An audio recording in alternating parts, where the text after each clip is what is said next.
So before we begin, alam ko lahat tayo ay nananabik ng simulan ang ating paglilingkod sa ating Panginoon. But let's pray first. Yes, God. Oh, Father. We praise you and magnify your name. For you are holy, marvelous God. Father, as we come to you this morning, we commit to you our lives.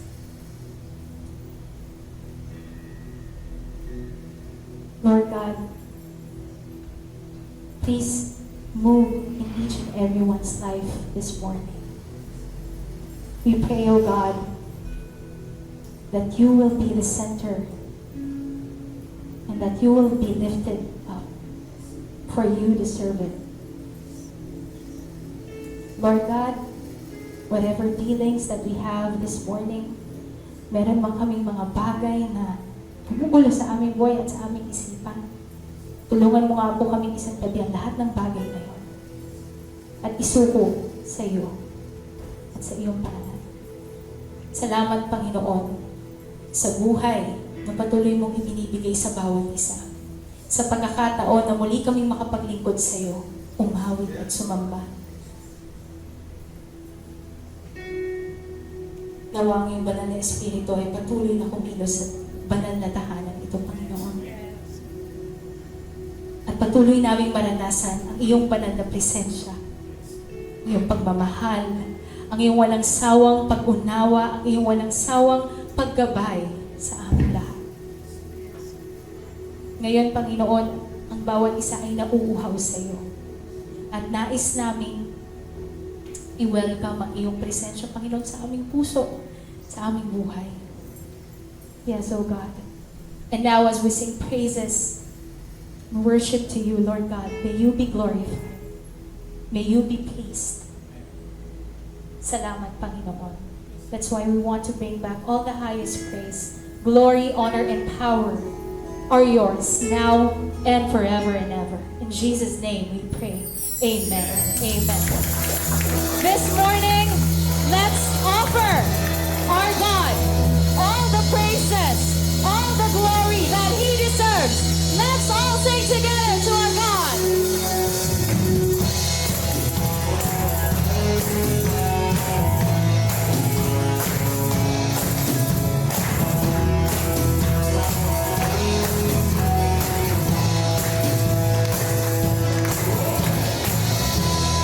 Praise the Lord God Almighty.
lift your hands to our one and only and mighty God.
Yes, Lord, you will be forever our God.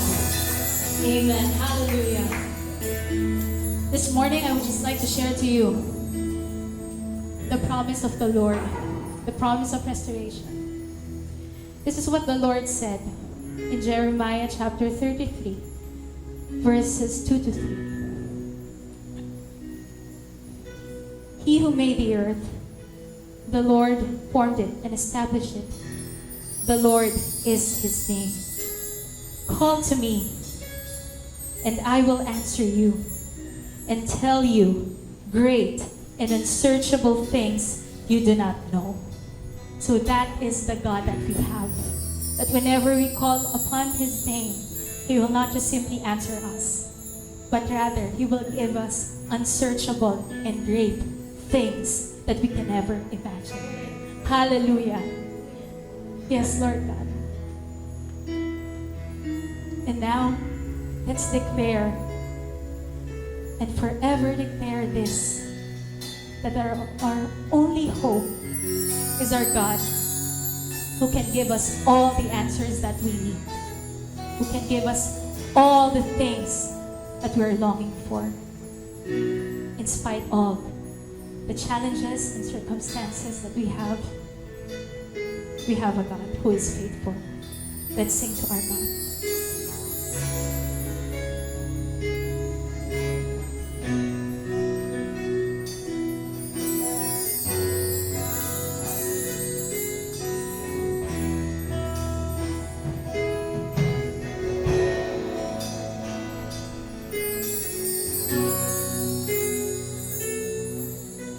Chains be broken.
hands.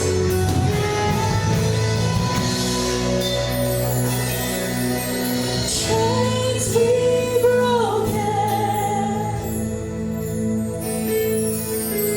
lives be healed, eyes be opened, Christ is revealed. Let's sing it out loud. Chains be broken, lives be healed, eyes be opened, Christ is revealed. Chains be broken. Chains be broken. Lives be healed. Eyes be opened. Christ is revealed. You'll come. Let your glory fall as you respond to us. Spirit reign, flood into our thirsty hearts again. You'll come.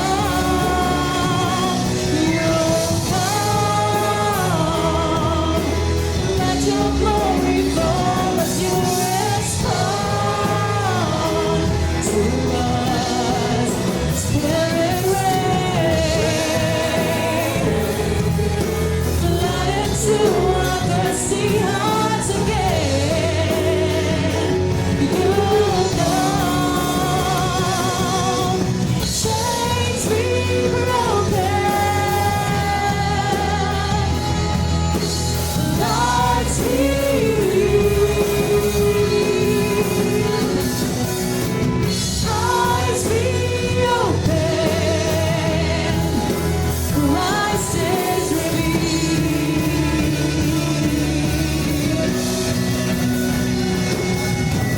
Chains be broken. Lives be healed. Eyes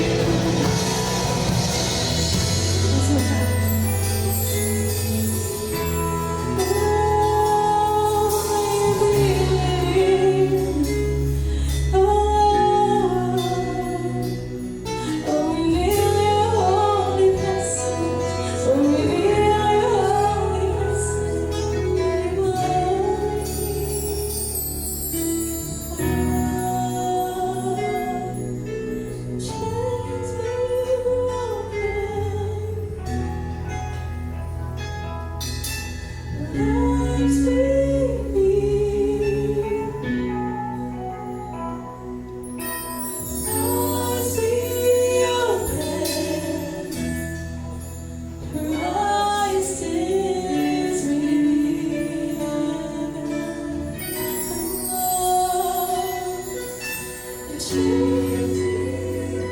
Let us be our prayer. And generation, people of God. Eyes be healed. Eyes be opened. Christ is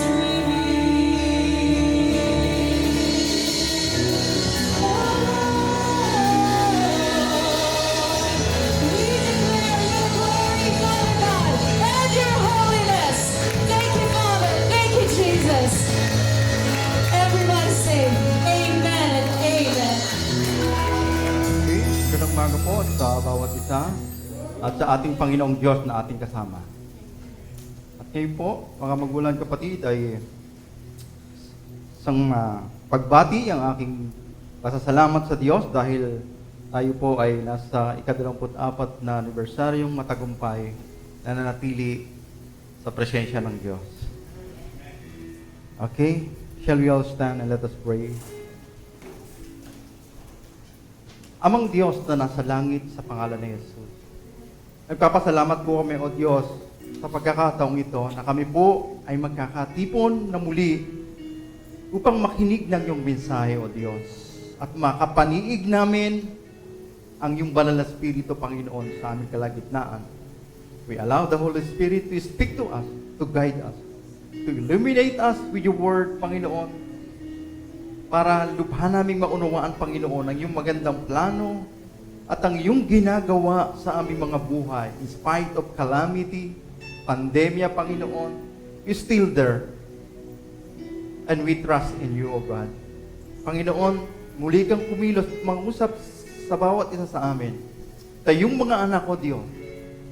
At habang kami naglalakbay sa mundong ito, ang iyong gabay at patnubay ang sumaamin. I speak blessing upon your people.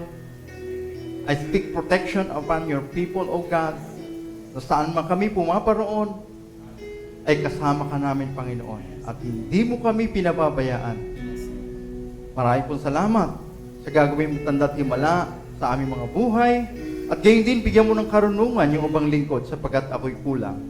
Ikaw, O Diyos, ang magpuno ng lahat ng mga kakulangan ko, O Diyos. At ikaw, Panginoon, ang mangusap sa bawat sa amin. At samahan kami hanggang sa matapos ang serbisyong ito na iniaalay namin sa iyo. Ito pong aming samot dalangin sa pangalan ni Jesus. Ang lahat ng anak ng Diyos ay magsabi ng Amen. To God be the glory. Hallelujah. Praise the Lord. So ngayon po, buksan po natin ang ating Biblia sa aklat ng Exodus. So yun pa rin po ang ating pag-aaralan. It's about our God reign. The Lord reigns. Sabi po sa Exodus chapter 15 verse 18, forever and ever.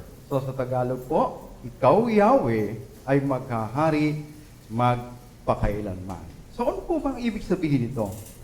So every time na tayo po ay binibigyan ng tema kada taon, ito po ay merong implikasyon o ibig sabihin sa buhay po natin bilang manlalakbay sa mundong ito. So bakit po our God reign? Hindi pa naman po natatapos ng pandemya. So yan po ang ating aalamin sa ating pag-aaral.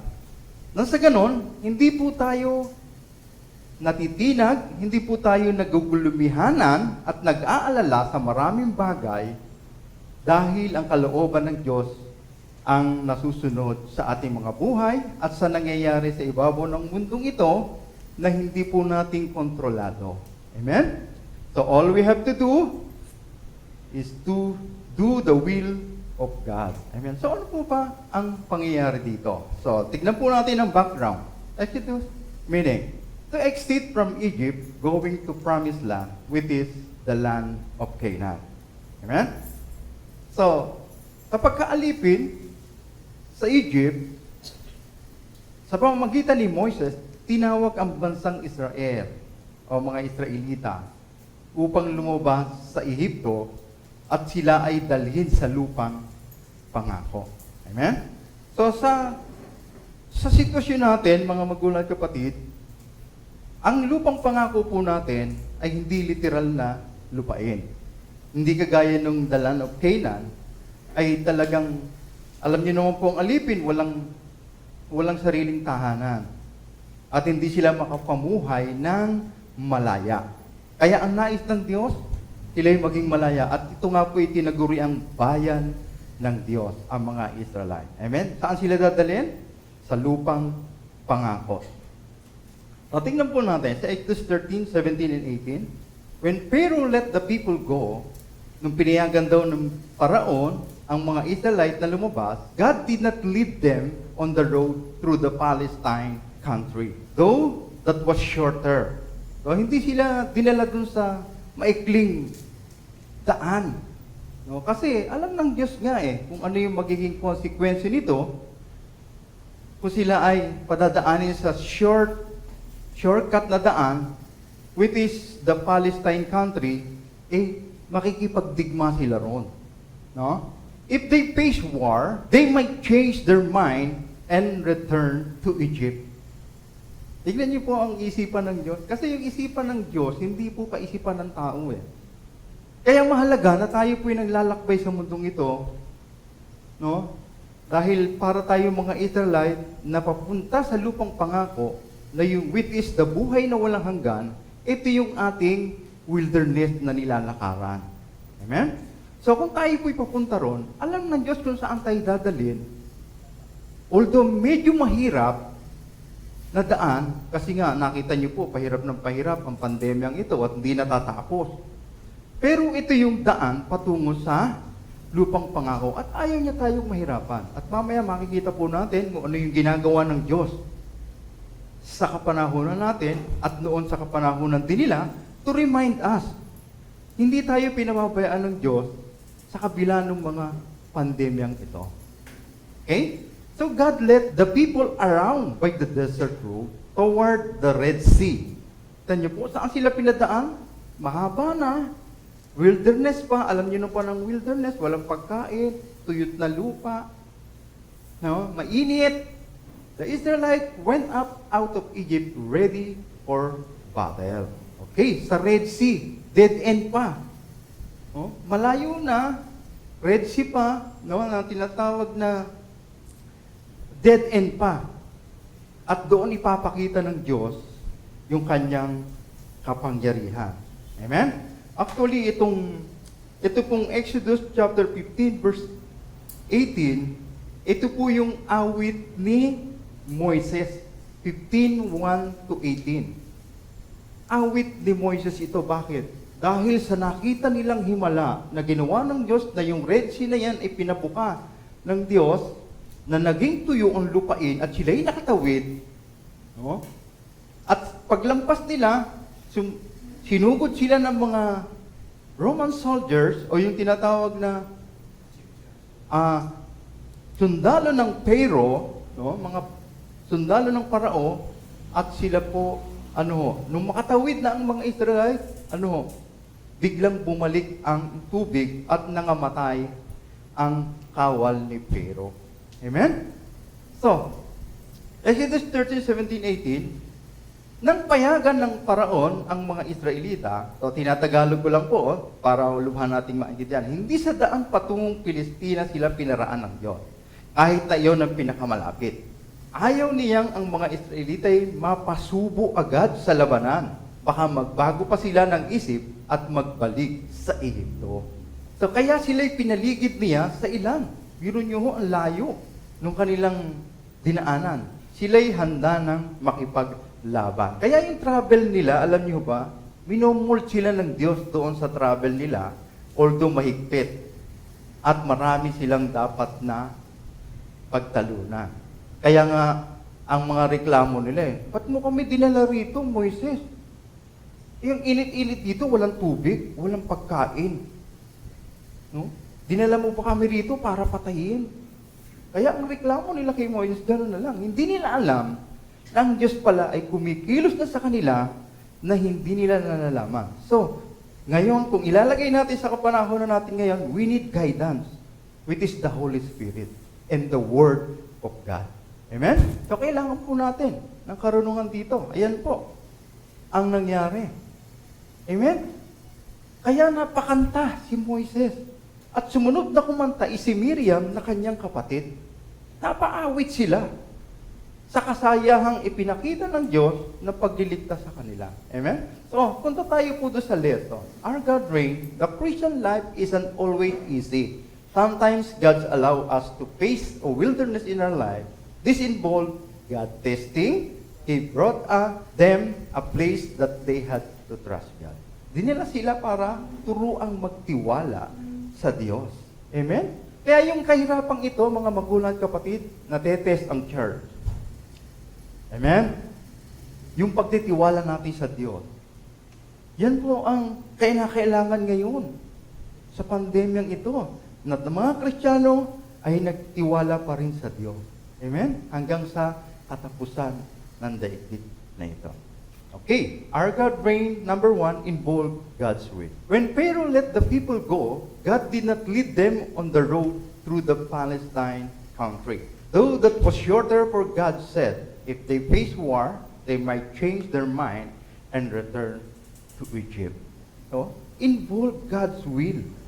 Kaya nga, mga magulang kapatid, mahalaga na alam natin kung ano yung kalooban ng Diyos at nangyayaring kalooban ng Diyos nang sa ganun, hindi po tayo nagugulumihanan, hindi po tayo naapektuhan, hindi po tayo nawawalan ng loob, hindi po tayo nadi-discourage dahil nangyayari ang gusto ng Diyos at kalooban niya. So kalooban niya ba na maghirap ang tao? Maghirap ang mundo? Kalooban ng Diyos para marami pang makakilala sa Kanya, sa Biblia ang kaparaanan, maraming tao pa ang magsisi sa kanilang kasalanan, at marami pang mga Kristiyano magbalik sa loob sa Diyos, yung mga tumalikod sa Kanya, at yung mga nanghihina sa pananampalataya. Involve God's will. He led them according to His will, even though it was longer and more difficult. Kahit na mahaba ito. Amen? Kaya sabihin niyo, siguro, tagal-tagal namang natin na natitiis, dinadanas itong pangyayaring ito, pero ganun pa rin. Mukhang walang katapusan, paulit-ulit lang. At tumitindi pa ang mga baryan. Amen? Di ba? Difficult. Longer, pero difficult. Pero ano, minumul tayo ng Diyos. God knew that they weren't ready to face battle. Hindi pa sila handa na makipagsagupaan sa labanan. Tingnan nyo, hindi nakikita ng Israelite yun. Amen? Dahil nakatingin na kanilang mata kay Moises na leader. Nakatingin sila sa mga bagay na magaganda na nangyayari nung sila'y alipin, kumakain sila sa oras. At sila'y may tinitirhan, may natutulugan, doon lang sila nakatingin. Pero yung magandang provision ng Diyos sa kanila, na which is the buhay na walang hanggan, o yung the land of Canaan, na sagana sa lahat ng bagay, ay hindi nila nakita. So ngayon, mga magulang kapatid, tayo po ba ay nawawala na ng pag-asa ngayon sa nangyayari? Ito na naman, magkakaroon na naman ng ECQ. Di ko ba? So maging kampante tayo. Sapagkat ang sabi ng salita ng Diyos, hindi ko kayo pababayaan, iiwanan hanggang sa katapusan ng mundong ito. Amen? So James chapter 1, verse 2 and 4, consider it pure joy. Pagkalak daw tayo, mga magulang kapatid, my brother and sisters, whenever you face trial of many kinds, because you know that the testing of your faith produces perseverance. Amen? Magalak daw tayo kapag tayo dumadanas ng iba't ibang klase ng pagsubok, sapagkat, yung pagsubok na yan ay nagpapatatag sa atin. At natetes yung ating pananampalataya kung gaano katibay ang ating pananampalataya. By faith produces perseverance. Amen? So, take a look. Let perseverance finish its work. Kaya yung katatagan, yun po ang yung nagiging matatag hanggang wakas ay siyang maliligtas. To become mature and complete. Amen? Matured, ibig sabihin, kapag kami problema, still, nakatayo tayo sa Panginoon. Complete, ibig sabihin, not lacking. Hindi tayo nagkukulang. Bakit? Dahil ang salita ng Diyos ang nagiging pundasyon natin upang tayo po ay mag-mature at maging malalim sa pananampalataya sa Diyos. Not lacking anything. Nothing can move us because of the Word of God. Amen? So ano po ba?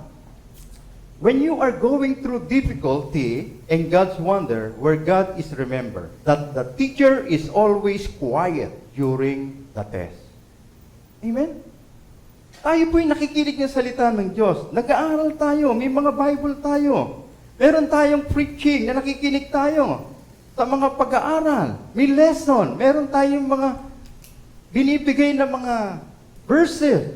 At kayo rin po. Pero during the examination, Yung examination natin is the actual what is happening in our life. Testing, tinetest tayo. Di ba? In example dito, kapag may exam, kasi ang examination is the barometer kung meron ka nang nalaman doon sa pinag-aralan nyo. Kaya may exam. Yung iba takot na takot sa exam. Di po ba? At yung teacher daw, nakamasid lang. Sino ang teacher natin? Si Lord. Amen? Quiet lang siya. Kaya minsan nagpe-pray tayo, hindi tayo sinasagot ni Lord. That is exam in our life, in our situation. Amen? Ganun po magbigay na examen si Lord.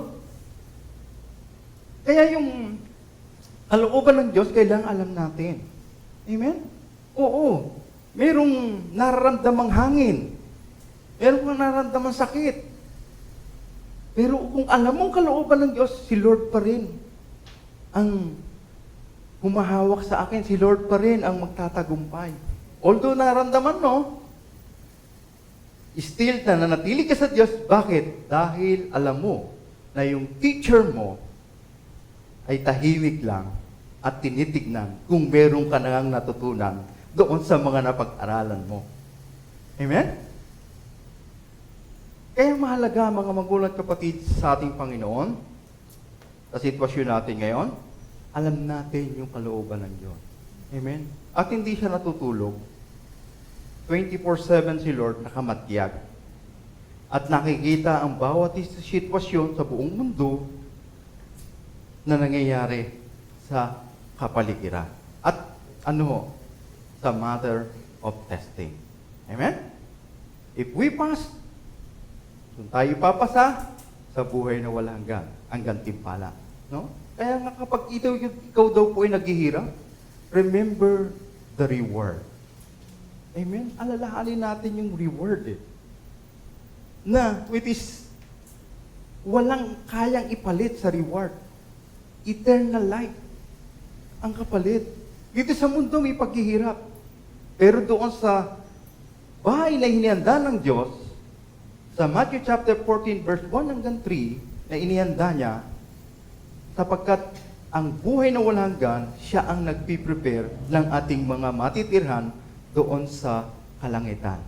Amen? Kaya mga magulang kapatid, blessed ang mga Kristiyano dahil alam natin na yung ating magulang, amang nasa langit din tayo pinababayaan, at kung anumang nangyayari sitwasyon sa ating buhay, yung teacher natin ay ang ating Panginoong Kristo. Tinitignan lang tayo kung paano tayo mamumuhay sa mundong ibabaw. Amen? Kalawa po, our God reign involved God's wisdom. So, bakit po kailangan ng God's wisdom? He knew their hindrance. Alam ng Diyos yung mga iniisip ng tao. Alam ng Diyos yung mga ginagawa ng tao. The people were not ready, physical or emotional, for battle. Nakita niyo po? Mga Israelite ba, naisip nila yon? Naisip lang nila, malakas sila. Ayaw nila, sa sarili nilang kaisipan at kalooban, kaya nilang makipaglaban. Pero sa Diyos, hindi. Dahil, kaya alam ng Diyos kung ano yung capacity natin. Kaya nga sabi ng Diyos sa Santiago, na kanyang salita, hindi tayo bibigyan ng mga pagsubok na lalampas sa ating mga kakayanan. Amen? Dahil hindi tayo piniprovoke ng Diyos at hindi tayo bibigyan ng mga problema na hindi natin makakaya para tayo bumagsak. Ayaw tayong pabagsakin ng Diyos kung hindi binibigyan tayo ng mga examination na yung kaya nating lampasan at abutin. Okay. So, God desired to lead us in a path is beneficial for us. Siguro sabihin nyo, bakit ang layo-layo naman? Iikot pa tayo? Tapos, ilang na lugar ang dadaanan natin? Pero, it is beneficial. Why? Biro nyo magpapakilala ang Diyos sa kanila. Hindi nila kilala ang Diyos Di ba? Kaya doon makikita natin, bakit merong 10 plagues? Bakit bago sila pinalabas ng Pharaoh, ang pinakitaan muna ng Diyos, ng kapangyarihan niya, ay ang Egypt, the Pharaoh.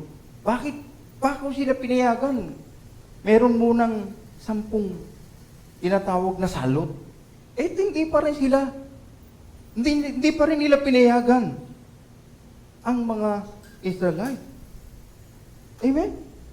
Kasi hindi alam din ni Pero yung iniisip ng Diyos at yung ginagawa na ng Diyos, kumikilos na pala ang Diyos sa kanilang sampayanan, hindi pa alam ng bawat isa.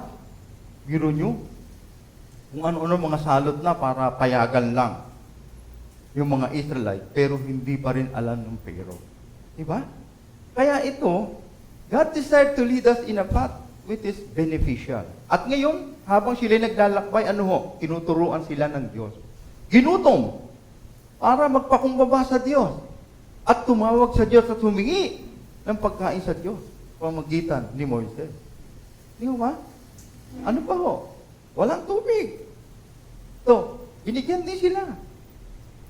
At yung perseverant, patient, dandang po. Lahat. Kaya po, ang mga bagay na nangyayari sa mundong ito, ay merong ginagawa ang Diyos at merong siyang gustong iparating sa atin, na tinuturuan tayo habang tayo naglalakbay sa mundong ibabaw. Amen? So, beneficial. Magbe-benefit tayo. Tingnan niyo ho, nung sila ay naglalakbay, ano ho ang kinakain nila? Yung mana.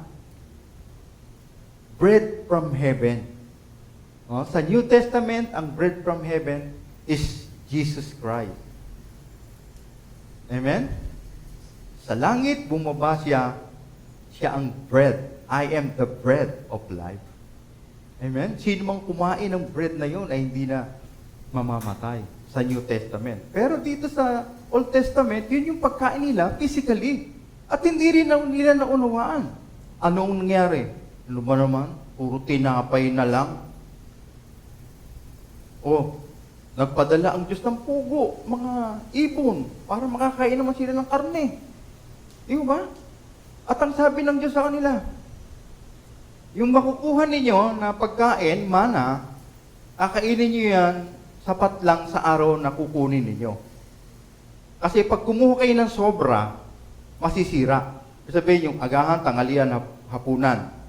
Yun lang ang makukuha nyo. Kapag kumuha kayo ng midnight snack pa kayo, nag-reserve kayo, masisira. Pero ito ang hiwaga. Pero sa ika-6 na araw, dahil mag-charge kayo, sasamba kayo sa akin, doble ang makukuha nyo. Tignan nyo. Amen? Ganon kabuti ang Diyos. Doble makukuha nyo, pero hindi masisira.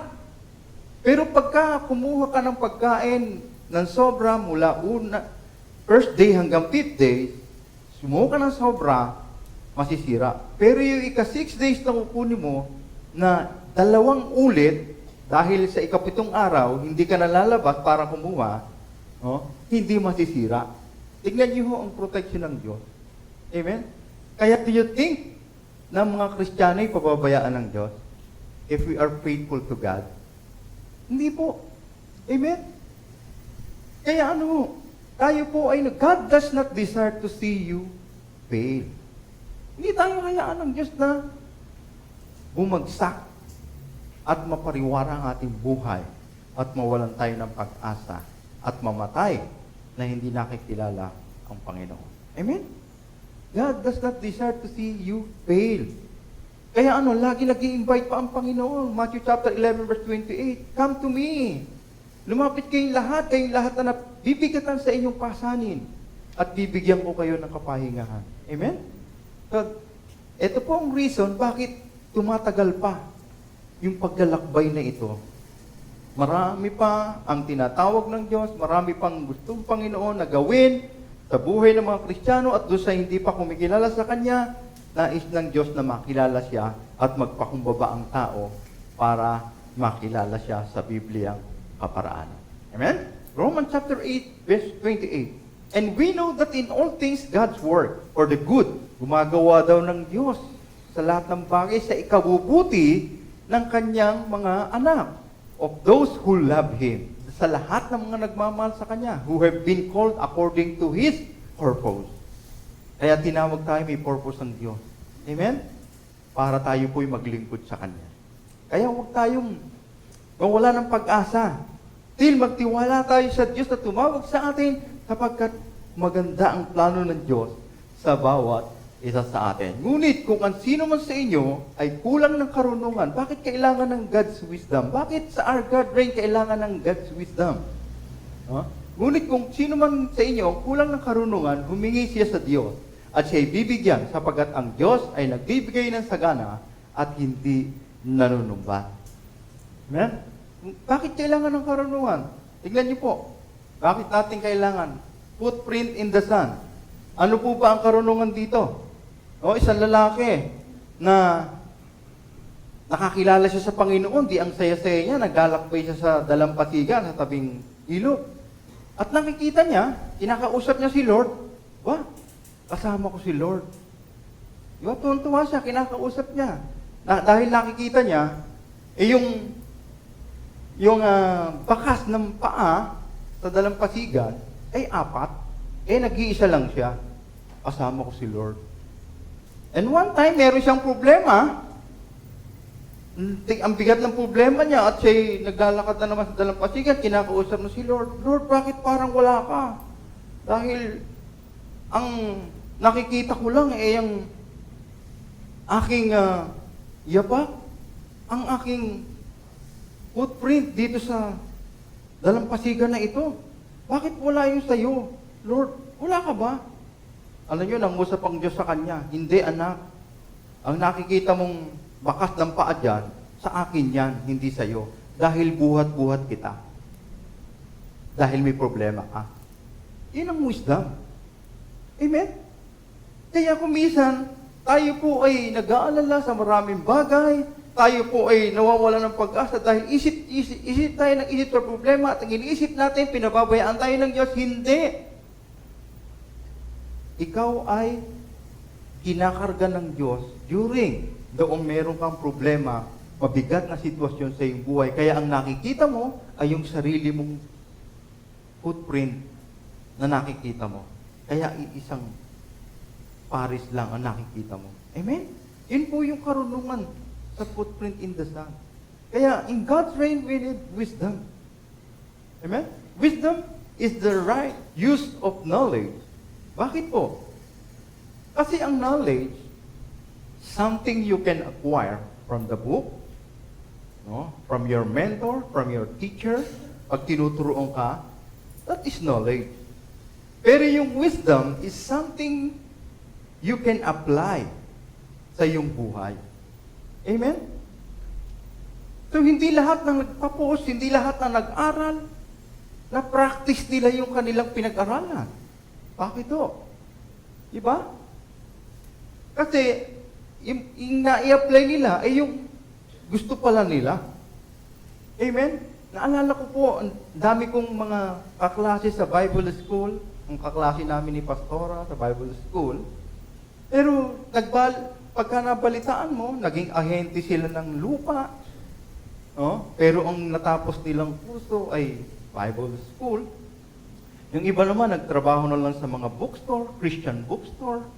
So, hindi sila nagpastor, although ang kinuha nila for pastor, yung knowledge na nakuha ay hindi po na-i-apply, hindi po naging wisdom. Kaya mapalad ang mga Kristiyano, may knowledge na, may wisdom pa. Ano yung knowledge? Etong salita ng Diyos. Kasi you can read. Amen? That is knowledge.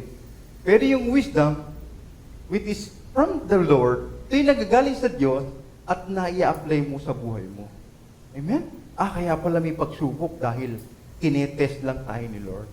At kaya pala tayo dinadala sa mahabang ruta, ay winomold pa tayo ng Diyos yung mga karakter natin. Amen? At dinidevelop niya yung perseverance, yung pagtitiyaga. Dahil ang gustong makasama ng Diyos sa buhay ng walang hanggan ay yung mga mananagumpay. At minapagtagumpayan. Ano ikukwento mo sa langit? O, paano ka napunta rito? Diba? Ano ikukwento mo?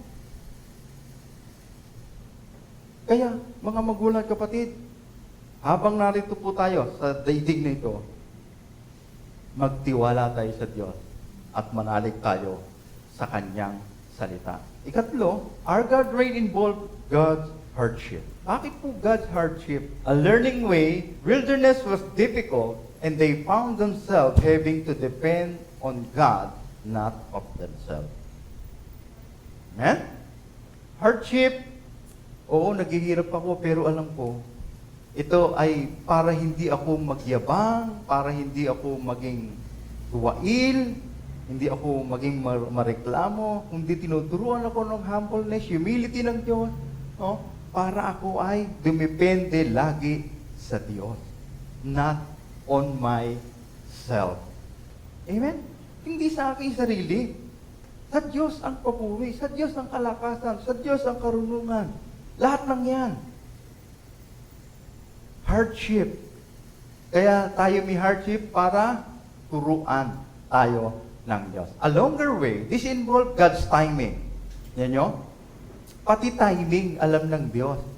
Kaya sabihin mo, tagal-tagal na, pinagpe-pray naman ng buong Kristiyano yan sa buong daigdig, pero hindi natatapos. It involves timing. Amen? It took them a longer way to prepare them for what was ahead. Ano yung piniprepare ng Diyos? What was ahead. Kasi ang Diyos, advance. Amen? Reklamo ka ng reklamo dito, meron palang nilaang mas masaganang pagpapala sa inyo. Amen? Tignan niyo po ang Israelite, hindi nila nakita yung pupuntahan nila. Hindi nila nakita yung inihanda sa kanila ng Diyos, the land of Canaan. No? Alam niyo ba ang description ng land of Canaan? Napakasagana. Ano po ang ginawa nila nung sila'y nando na sa Book of Joshua? No? Nagpadala sila ng 12 spy para tignan yung land of Canaan na yan. Ano kaya yung land of Canaan na yan na binabanggit ni Moises? Oh, ngayon kay Joshua na, patay na si Moises, si Joshua na. Ano kaya yung hanggang ngayon? Alam niyo ba, hindi lahat sila'y nakarating sa lupang pangako. Kasi may mga matatanda na, no? At yung mga traditional na tao na gusto bumalik sa Ehipto, hindi sila nakarating. Bakit? Dahil hindi nila alam yung kalooban ng Diyos. Hindi, pag alam mo kalooban ng Diyos, ikaw ay sumusunod sa kanyang kalooban para hindi ka mahirapan sa buhay na ito. At para makarating ka, you are willing to obey God. Amen? The longer way, prepare them for what was ahead. Meron palang piniprepare ng Diyos. Alam niyo po, si Caleb and Joshua lang ang naging positive report. Bakit to? Kasi nung malaman nila, yung 12 spy, yung 10, bumalik sila. Kay Joshua, sabi nila, ang report nila, naku, mga higante ang naroroon. Hindi natin kaya silang paalisin doon at talunin. No? Pero si Caleb, no, sabi nila, Joshua and Caleb, ano sabi nila? Kaya natin yon. Bakit? Yun ang sabi ng Diyos, hindi tayo mababayaan eh. Kaya natin yon. At alam niyo pa, ang lugar napakasagana sa mga pagkain. Isang buwig ng ubas, example, no, yung ebidensya na yun ang lupain masagana. Isang buwig na ubas, 2 katao magdadala sa bigat. Isang kumpulang yan, ha? Ganong kasagana ang land of Canaan. Dadaling ba sila ng Diyos sa mga pipitsuging lugar? Kaya nga, prepare them what was ahead. Bakit? Dahil kapag ang Diyos na naghanda, sagana. At walang kapahamakan. At walang kabalisahan. Although, meron kang dapat, talunin. Ano yun? Mga higante. Bakit ang Diyos magbibigay ng lupang pangako? Kailangan may pagtagumpayan ka.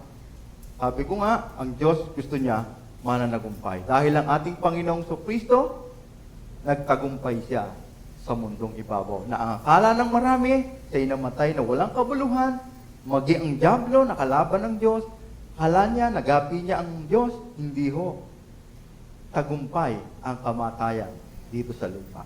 Kapagkat ang totoong tirahan ng mga mananampalataya, ang totoong bayan ng Diyos na inihanda ng Diyos, na hindi pa natin sukat na isip, ay ang buhay na walang hanggan, na hindi pinaniniwalaan ng maraming tao.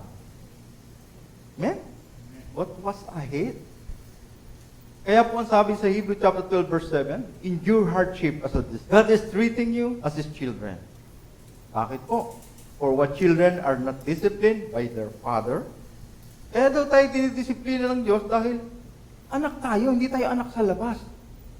Kung hindi anak tayo, bakit po? Sabi sa John 1:12, John chapter 1 verse 12, ang lahat ng tumanggap sa Kanya ay pinagkalooban niya ng karapatan maging anak ng Diyos. Kaya ang lahat ng tumanggap sa Kanya bilang Panginoon, tagapagligtas ng Kanyang buhay at nanalig sa Kanya at nagtiwala sa Kanya, sila yung tinuring na anak ng Diyos. At kung tayo anak ng Diyos, tayo ay tigapagmana ng lahat ng bagay. At hindi raw ba didisiplinahin ng Diyos ang Kanyang tunay na anak?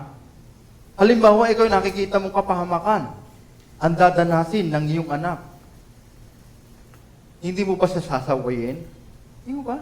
Kaya dinidisiplina tayo mga anak, kaya tayo po dinidisiplina ng ating mga magulang para ituwid tayo. At para ihanda tayo doon sa mabuting lugar, mabuting katatayuan sa buhay. Amen? Dahil ang mga kabataan, magiging magulang. Paano natin didisiplinahin din yung ating mga anak? At tayong mga magulang. Meron na tayong mga karanasang maibabahagi sa ating mga anak. Amen? Yun po ang relationship. Kaya po dito, yung hardship ay napakahalaga na isa pa lang pagtitest sa atin. 1 Thessalonians chapter 5 verse 21, but test them all. Hold on to what is good. Yung makakabuti. Amen? Kaya yung mga pagdidisiplina, makakabuti sa ating mga anak. Okay. I'm not telling you it's going to be easy. I'm telling you it's going to be worth it. Amen? Hindi madali. Hindi rin mahirap. Pero ito ay papakinabangan. Pakinabang. Bandang huli. Kaya yung mga mahigpit na magulang, mga makukulit na nanay, sasabihin nyo, kapag kayo nagtagumpay na sa mundong ito at kayo may maganda ng estado sa buhay at maganda na ang inyong trabaho, sasabihin nyo pa, tama si nanay at si tatay. Bandang huli. Kaya pag tayo'y nasa buhay na wala hanggan na, tama ang Diyos. Dinisiplina tayo na hindi tayo maging palalo sa mundong ibabaw. Okay. Number 4, are God really involved to trust God? Pagtitiwala. Amen? Kaya it will do us good to learn to trust God. We belong to Him. Amen? Sino raw maliligtas? Yung mga nanatiling tapat hanggang wakas. In spite of hardship, in spite of difficulties, tayo po ay nanatiling wakas, ay siyang magkakamit ng gantimpala at pagpapalain ng Diyos. He has already given us everything. We need to be victorious. Binigay na sa ating lahat para tayo magtagumpay. Ang salita ng Diyos, ang oras, ang panahon, ang lakas, galing din sa Diyos, ibinigay na sa atin para gamitin natin saan? Para sa kapurihan ng Diyos at sa ikaululuwalhati ng Panginoon. Amen? To God be the glory. Lahat ng pamamaraan, andito na ang church, andito na ang salita ng Diyos, at higit sa lahat, ang banal na Espiritu, ang kasama ng church, ay siyang tigapagturo at tigapagbigay ng kapahayagan sa bawat sa atin. Na hindi tayo maligaw ng landas habang tayo ay naglalakbay sa mundong ibabaw. Sometimes, we just need to stand still. Kasi wala naman tayong gagawin. Kagaya niyang pandemya yan. Virus. Wala tayong magagawa. Di ba? And see the salvation of the Lord. Yun ang makita ng maraming tao. Yung pagliligtas ng Diyos. Yung gagawing himala ng Diyos sa buhay ng tao. At habang may buhay pa ang tao, dapat tinuluwalhati natin ng ating Diyos na buhay at pinararangalan sa mga bagay na ginagawa natin habang tayo nabubuhay. The battle is an art to fight within our ability. Hindi tayo, tingnan nyo mga Israelite, hindi sila sinagupa o sinabak sa gera. Pinaikot sila. Beneficial. Hindi tayo sinasabak sa mga labanang matatalo tayo. Sometimes, kailangan lang tayong tumayo at manalangin. Intayin ang pagkilos ng Diyos. Amen? Yung mga prediction, still, kailangan po yung ang Diyos pa rin ang may control niya. The ability to fight within our ability. Alam ng Diyos kung hanggang saan yung strength natin. Alam ng Diyos kung hanggang saan yung resources natin. Amen? At kung wala na, ang Diyos na ang kikilos maging sa mundong ito sapagkat ayaw niya na ni isa man sa atin ay mapahamak. Okay, 1 Samuel chapter 12 verse 16. Now then, stand still and see these great things the Lord is about to do before your eyes. Amen? Papakita ng Diyos sa huling araw ano yung gagawin niya. At sometimes makikita mo na lang, ganun pala ang resulta. Oo, mahirap ang mga pinagdaanan natin, pero tagumpay ang ating nakamit dahil tayo nagtiwala. Still, before the eyes. Amen? Di gagawing himala ang Diyos. Makikita ng lahat ng mga mata na ang Diyos ay hindi nagpapabaya. Amen? Alam niyo ba, ang pagdating ng Panginoon, sabi sa Biblia, every eye shall see. Walang imposible sa Diyos. In a twinkling of an eye, sa isang lap ng mata, makikita ng lahat, is the Lord of Lords and He is the King of Kings. 1 Corinthians chapter 15:57, but thanks be to God, He gave us the victory through our Lord Jesus Christ. Amen? So, tingnan nyo, past tense na, but God be to God. Thanks to be God. He give us the victory through our Lord. Binigyan na tayo ng tagumpay. Amen? Noon pa man, nasa destino na tayo ng pagkatagumpay. At alalahanin natin na ang rutang wilderness ay daan sa promised land. Wilderness means hardship. Amen? So, the will of God, napakahalaga. Whoever shall put their trust in God shall be supported in their trial and their affliction and shall be lifted up at the last day. Suportado pala ng Diyos yung paghihirap natin. Amen? Doon sa mga nagtitiwala sa Kanya, suportado ng Diyos. Dumadaan ka man sa ilog, hindi ka malulunod. Dumadaan ka man sa apoy, hindi ka masusunog. Why? Because you are protected and supported by God.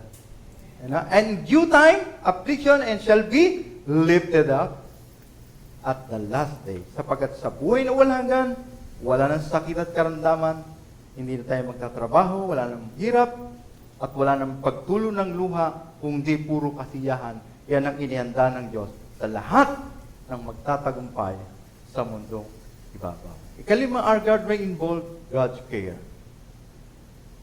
Amen? Bakit po God's care?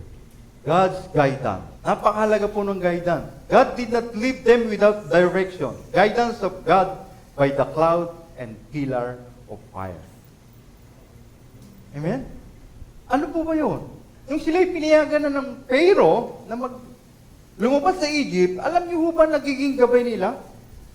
Yung ulap. Yun ang direksyon. Kasi wala pa naman tayong GPS. Wala pa tayong Waze. Wala pa tayong mga global satellite. Noon, amen, ano ang satellite nila? Yung ulap.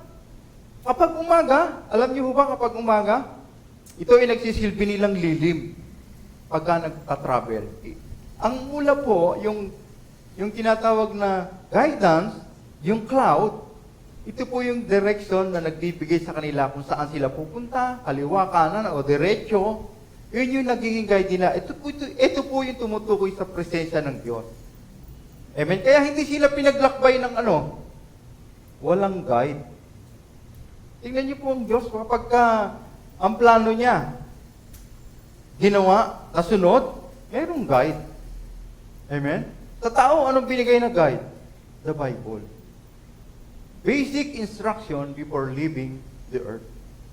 Ito yung guide papunta sa langit, sa lupang pangako. God's guidance. Amen? At ngayon, meron pa tayong guide na pinakamahalaga, yung banal na Espiritu. God did not leave them without direction. Sa umaga, nagiging siya? Makapal na ulap at nagiging, para hindi sila mainitan. Alam niyo sa gabi naman, yung cloud na ito, napakaliwanag naman, nagisingling tanglaw sa madilim na tinatahak nila, sa madilim na daan. Ikaw ba naman, di mo pa nakita yung provision ng Diyos? Na walang nagkasakit sa atin, ni isa man, habang tayo tumatahak sa pandemyang ito, at walang nagutom. Amen? At yung mga trabaho na pinoprovide ng Diyos, yung mga taong kamay ng Diyos na ginagamit para i-provide sa atin, hindi tayo nagutom. The cloud. Yan yung guide, the pillar of fire kapag gabi. Amen? Kaya huwag tayong mag-alala, yung our God reign, makakamit natin ito mga magulang at kapatid. At lagi natin sambitin, ang Diyos ang maghahari magpakailanman.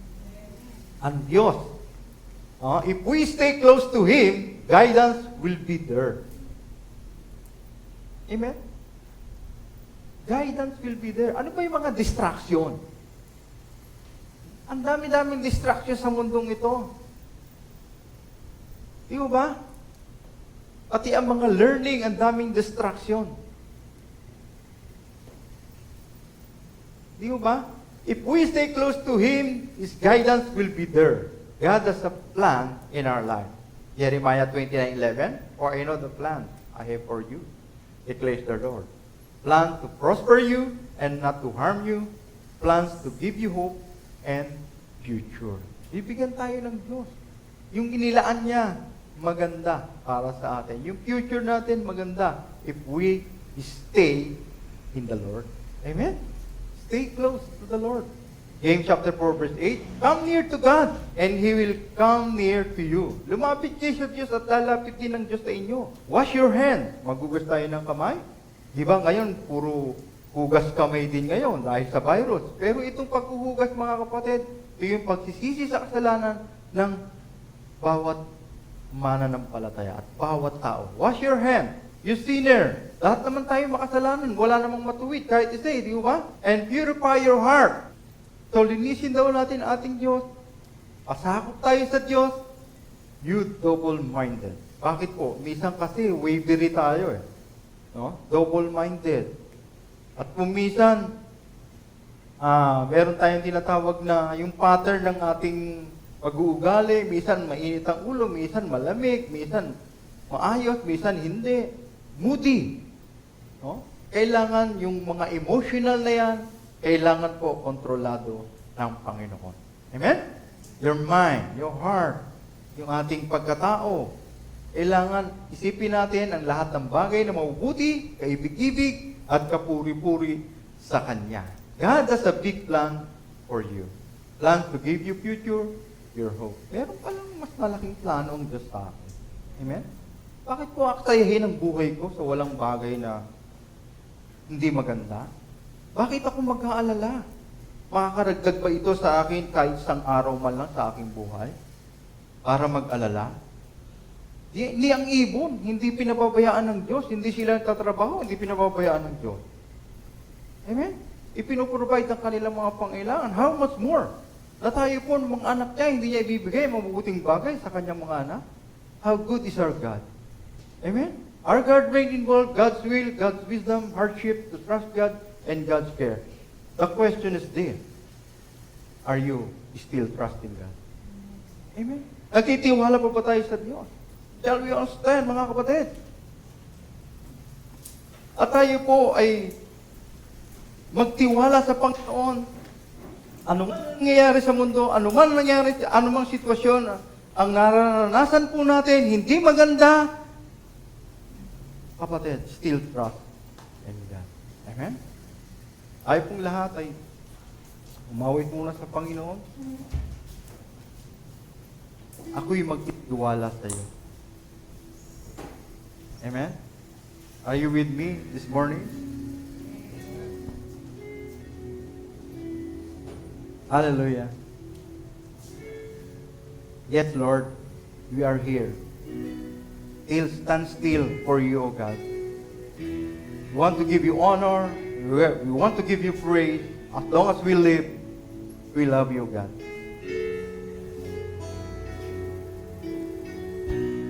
Hallelujah.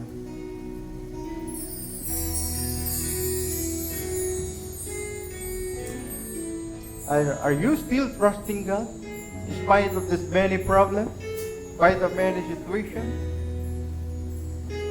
Hallelujah.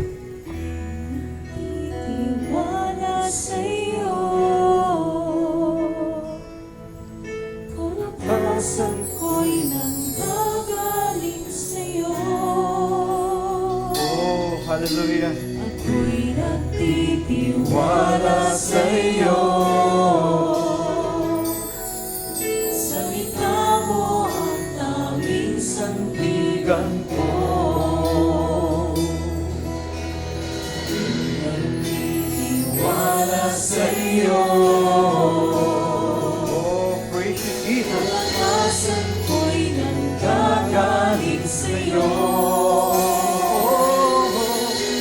Ako'y nagtitiwala sa'yo. Everybody, sing to the Lord. Salita mo ang tanging sandigan ko. At kahit Anumang panahon, mabigat man ang maging sitwasyon, ikaw lamang ang sandigan, Panginoong Jesus. everybody. Wala sa'yo. Are you still trusting God? Kalagasan ko'y nanggagaling sa'yo. Ako'y nagtitiwala sa'yo. Salita mo ang tanging sandigan ko.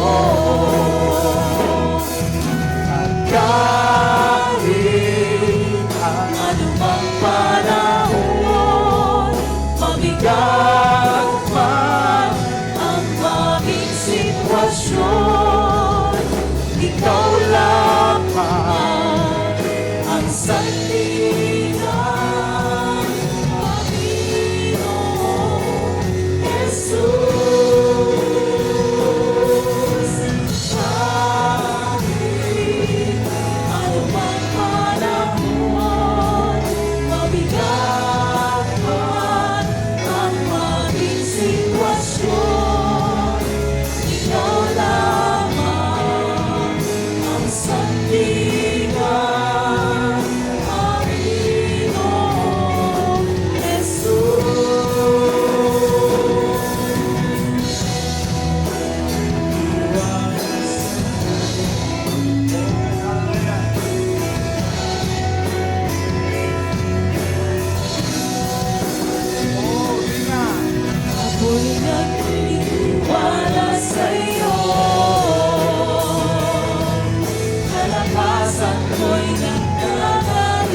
Tao muna po tayo. Tayo po'y nadakot sa banal na punan. Okay, tayo po'y babasa sa unang Korinto 11, 23 hanggang 26. So, pwede nyo na pong i-prepare yung ating Holy Communion. Ito ang katuroang tinanggap ko sa Panginoon at ibinibigay ko naman sa inyo. Noong gabi siya ipagkanuno, ang Panginoong susay dumampot ng tinapay. Nagpasalamat at pinagpira-piro sa iyon at sinabi, ito ang aking katawan na inihahandog para sa inyo. Gawin ninyo ito bilang pag-alaala sa akin. Matapos magapunan, dumampot di siya ng kopa at sinabi, ang kopang ito, ang bagong tipan ng Diyos na pinagtitibay ng aking dugo, tuwing iinumin niyo ito, gawin niyo bilang pag-alaala sa akin. Kapag tuwing kakain kayo ng tinapay na ito at inom sa kopang ito, pinapahayag niyo ang kamatayan ng Panginoon hanggang sa kanyang muling pagparito. Ang Diyos ang magpala sa kanyang banal na salita. At ngayon po, lagi po nating ipinapaalala ang tatlong bagay bago tayo tumanggap ng banal na hapunan. Ano po yun? Verse 27 hanggang 33. Ang sino mang kumakain ng tinapay at uminom sa kopa ng Panginoon sa paraang di nararapat, ay nagkakasala sa katawan at dugo ng Panginoon. Kaya dapat siya sa atin ng taong kanyang sarili bago siya kumain ng tinapay at uminom sa kopa. Ang una pong alituntunin, nararapat. Ano po yun? Humingi tayo ng tawad sa lahat ng ating mga kasalanan bago tayo tumanggap ng banal na hapunan. Sapagkat ito po ay banal at sagrado. At ang ikalawa po, sa verse 29 hanggang 30, sapagkat ang sino mang kumakain at umiinom ng hindi kinikilala ang kahalagahan ng katawan ng Panginoon, ay kumakain at umiinom ng katulan laban sa kanyang sarili. Yan ang dahilan kung bakit mahihina at masasakti ng marami sa inyo at may ilan niyang namatay na. Ang ikalawa po, pinapahalagahan. Pagtanggap natin ng banal na hapunan na ito, kailangan po ay nanggagaling sa puso at hindi po pwedeng tanggapin ito ng biro-biroan lamang. At ang ikatlong alituntunin sa pagtanggap ng banal na hapunan sa verse 33, kaya nga mga kapatid, kapag nagkakatipon kayo upang kumain, maghintayin kayo, sapagkat ang Diyos ay Diyos ng kaisan. Bagay, alituntunin sa pagtanggap ng banal na hapunan, nararapat, pinapahalagahan, at may kaisan. Lahat po tayo magsitayo at tayo po'y manalangin. Amang Diyos na nasa langit sa pangalan ni Jesus, kami po ay dadako sa pagtanggap ng banal na hapunan na simbolo ng katawan at dugo ng aming Panginoong Kristo. Patawarin kami sa lahat ng aming mga kasalanan upang kami maging karapat-dapat sa banal na hapunan na ito. At gawin namin ito, Panginoon, na nanggagaling sa aming puso sapagkat ito po ay sagrado. At gawin din namin ito ng may kaisan at hindi nag-uunahan. Ama, pagpalain mo pong lahat ng tatanggap nito physically, spiritually, at ikaw, O Diyos, ang kumilos at maghari sa aming mga buhay. Tayo po muling bumasa. Ito ang katuruan tinanggap ko sa Panginoon at ibinibigay ko naman sa inyo. Noong gabing siya'y pagkanulo, ang Panginoon ay dumampot ng tinapay. Itaas po natin ang tinapay. Nagpasalamat at pinagpira-piro sa iyo at sinabi, ito ang aking katawan na inihahandog para sa inyo. Gawin niyo ito bilang pag-alaala sa akin. Kanin po natin. Matapos magapunan, dumampot din siya ng kopa at sinabi, ang kopang ito, taas po natin, ang kopang ito, ang bagong tipan ng Diyos na pinagtitibay ng aking dugo, tuwing iinumin ninyo ito, gawin ninyo bilang pag-aalaala sa akin. Inumin po natin. Sapagkat kakain kayo ng tinapay na ito, at inom sa kopang ito, pinapahayag ninyo ang kamatayan ng Panginoon hanggang sa kanyang muling pagparito. Palakpakan po natin ang Panginoon. Glory to God. Praise you, Jesus. Praise you, Holy Spirit. Thank you, Lord. Manatili po tayo nakatayo para po sa closing prayer at benediction. Amang Diyos na nasa langit, sa pangalan ni Jesus, marami pong salamat sa iyong tinuturo sa amin, Panginoon.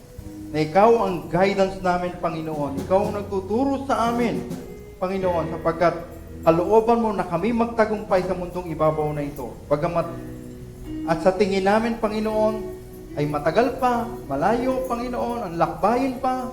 Lord, still, you are in control. Maraming salamat. Selyuhan mo po sa aming puso at isipan na ikaw ang maghahari, Panginoon, sa aming buhay magpakailanman. At sa aming pasamantalang pag-uwi, ikaw din po ang mag-ingat saan man kami pumaparoon, ang iyong divine protection ng aming maranasan. Taas po natin ang ating mga kamay, mga magulang, kapatid sa Panginoon. Tanggapin po natin ang masaganang habag ng Amang nasa langit ang pagliligtas ng Panginoong Kristo at ang pakikisan ng Banal na Espiritu ngayon sa walagan ang lahat ng anak ng Diyos na sabi ng Amen. To God be the glory. Hallelujah. Let's all sing praises to our reigning victory, who is Jesus Christ.